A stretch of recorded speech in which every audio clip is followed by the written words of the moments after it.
આ સાથે અરવલ્લીમાં પણ વરસાદ પડતા નદી નાળા છલકાયા છે। નદી પણ બે કાંઠે વહેતી થઈ છે, જેમાં બાયડની કાસના છાપરા નદી બે કાંઠે વહેતી થઈ છે।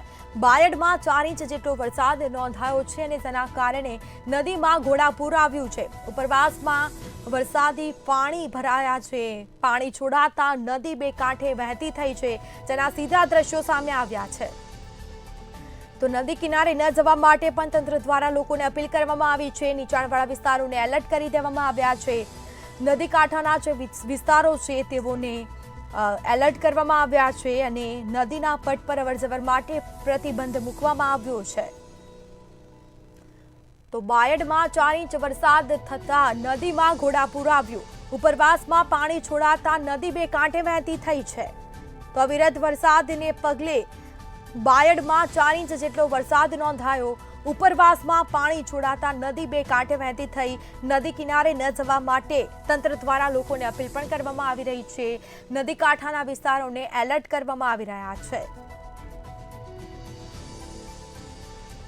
તો અરવલ્લી બાયડની કાસના છાપરા નદી બે કાંઠે વહેતી થઈ છે। તો વધુ વિગતો સાથે સંવાદદાતા મહેશ પરમાર ફોનલાઈન પર જોડાઈ ગયા છે। જી, અરવલ્લીમાં વધુ વરસાદને પગલે નદી નાળા છલકાયા છે અને નદી ગાડી તોર બની છે, શું વિગતો? બિલકુલ વાત કરવામાં આવે તો અરવલ્લી જિલ્લામાં છેલ્લા 2 દિવસથી સતત વરસાદ વરસી રહ્યો છે। કેટલાક વિસ્તારમાં ભારે તો કેટલાક વિસ્તારમાં અતિ ભારે વરસાદ વરસી રહ્યો છે। ઉપરવાસમાં પણ વરસાદ વરસી રહ્યો છે, જેને લઈને બાયડ પંથકમાં વરસાદી પાણીની આવક જોવા મળી રહી છે। ખાસ કરીને વાત કરીએ તો બાયડની કાંસના છાપરા જે નદી છે તે બે કાંઠે વહેતી જોવા મળી છે। નદીમાં પાણીની આવકને લઈને આસપાસના વિસ્તારોને એલર્ટ કરવામાં આવ્યા છે।